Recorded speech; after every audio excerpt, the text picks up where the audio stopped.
You ever notice how Bitcoin is one of those things that everybody has an opinion on, even if they barely understand it? Like seriously. Some people think it's the future of money. Some people think it's a scam. Some people think they already missed out. And then there's everybody else who just hears words like blockchain, mining, and decentralization and immediately checks out mentally. And honestly, I get it. Because if you try learning Bitcoin the normal way, it sounds like a computer science lecture mixed with economics mixed with internet chaos. But here's the thing: Bitcoin is actually a very simple idea. The problem is that most people explain it terribly. So in this video, I want to explain Bitcoin in the simplest way possible.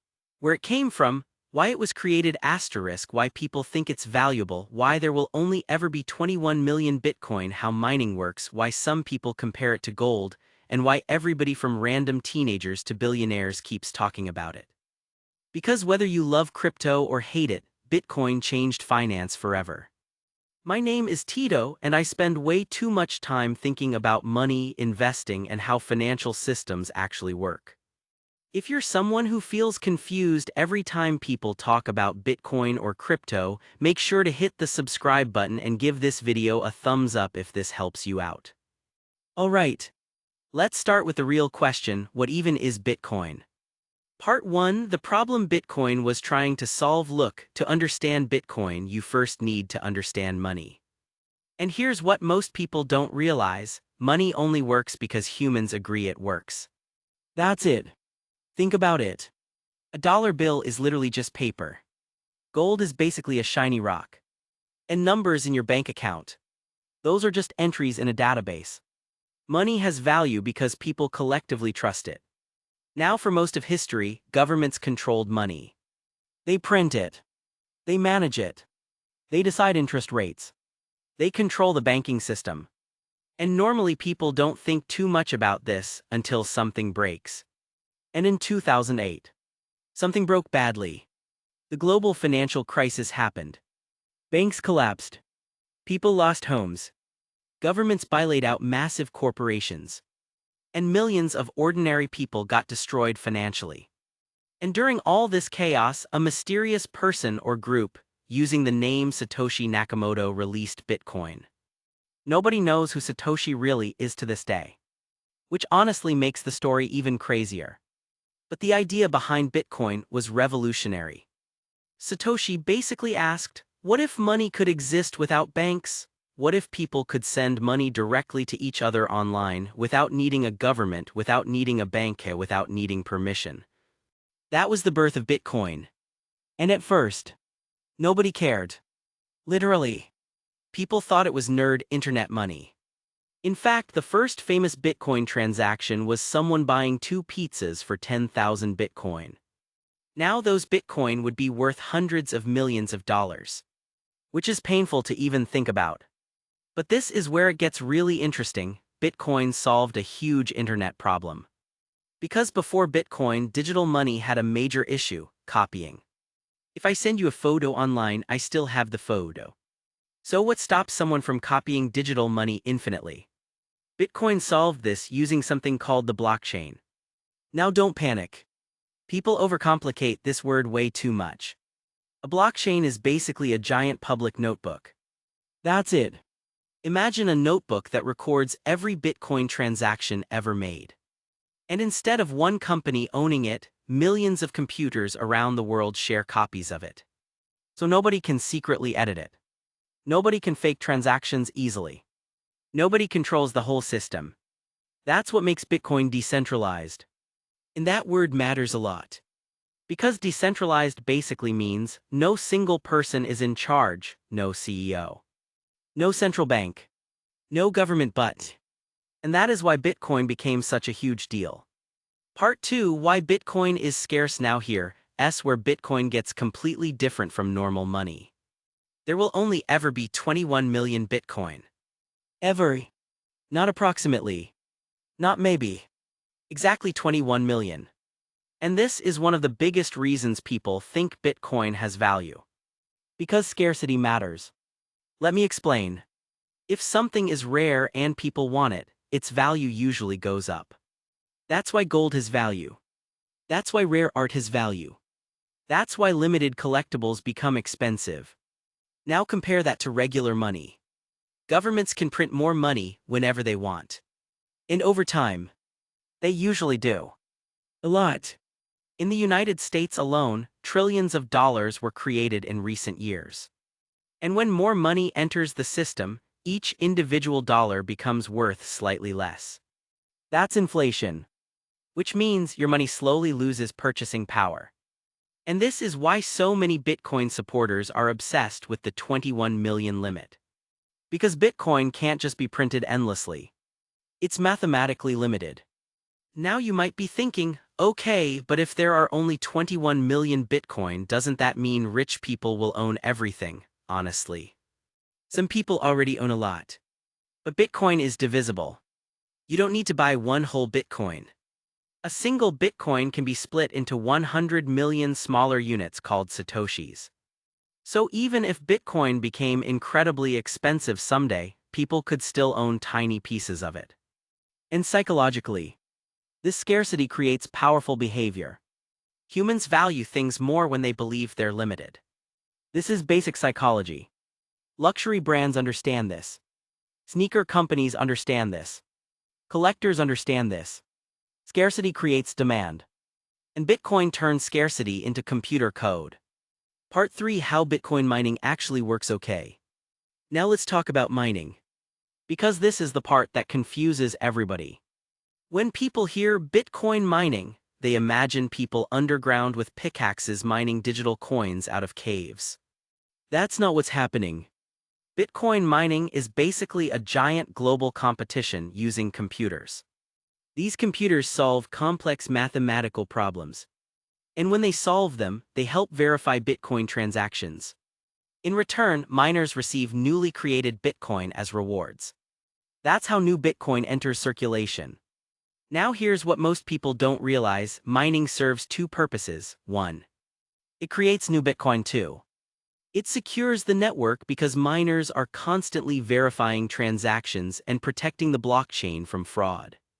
And the reason mining became controversial is because it uses a lot of electricity.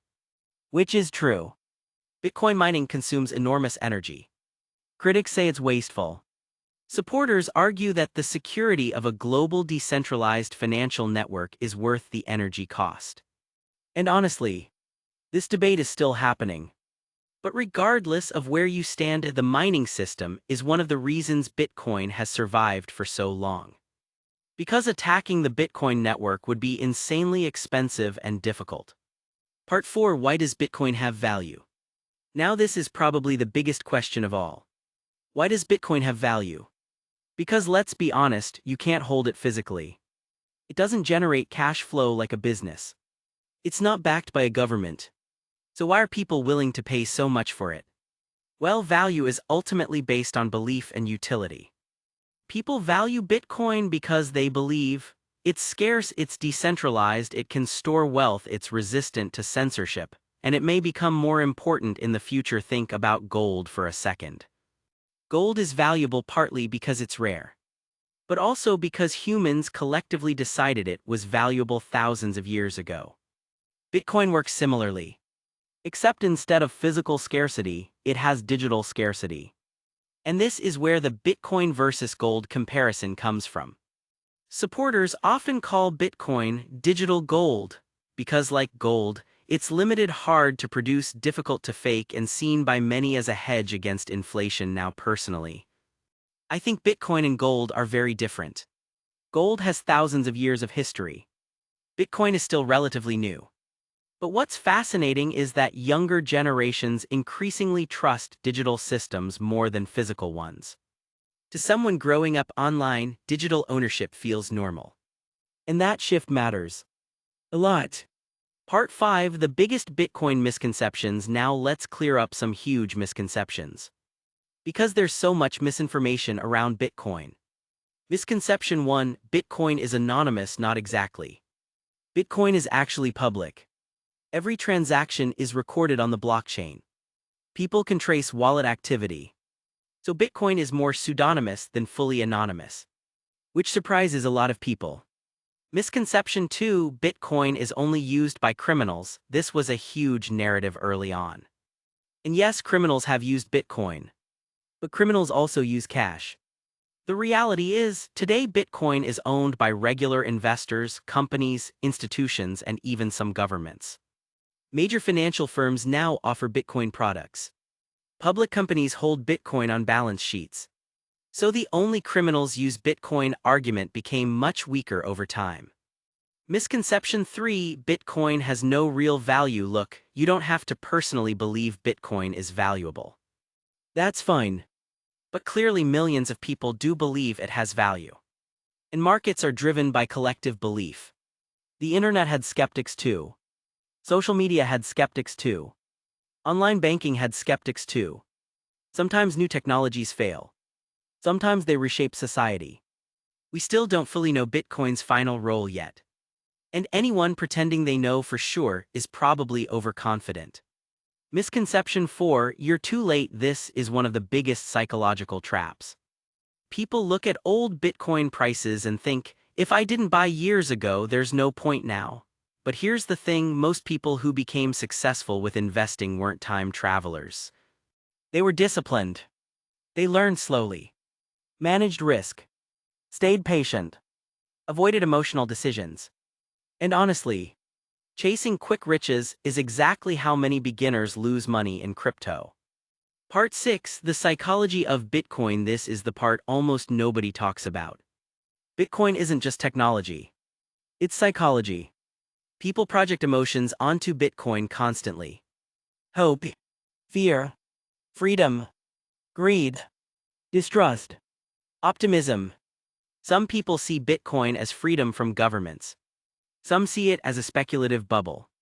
Some see it as the future. Some see it as financial insanity. And because emotions are involved, Bitcoin becomes extremely volatile. Prices can rise 20%, then crash 30%, then recover again. And emotionally, most humans are terrible at handling volatility. People buy because others are getting rich, then panic sell during crashes, which is why so many people lose money. Not because Bitcoin exists, but because human psychology doesn't change. And honestly, that lesson applies to almost every investment market on Earth. Part 7: So is Bitcoin the future? Now this is usually where people want a simple answer. Should I buy Bitcoin or not? And honestly, that depends entirely on your risk tolerance, your financial situation, asterisk your understanding, and your long-term goals. Bitcoin is still risky. Very risky. Anyone telling you it's guaranteed wealth is lying. But ignoring Bitcoin completely might also be a mistake. Because whether crypto succeeds massively or not, Bitcoin already changed how the world thinks about money. Central banks study digital currencies now because of Bitcoin. Governments regulate crypto because of Bitcoin. An entirely new financial industry exists because of Bitcoin. That alone makes it historically important. Look, you do not need to become a crypto expert overnight. You do not need to gamble your life savings. And you definitely should not blindly follow influencers promising easy money. But understanding Bitcoin, that's becoming increasingly important. Because even if Bitcoin itself disappeared tomorrow, the ideas behind it are probably here to stay. Digital ownership, decentralized finance, programmable money. Those concepts are changing the financial world in real time. And the people who take time to actually learn this stuff now will probably have a massive advantage over the people who just ignore it. So if this video helped simplify Bitcoin for you, hit the like button and subscribe, because in the next video we're talking about Ethereum and why it completely changed what crypto could actually do. And trust me, that's where things get really interesting.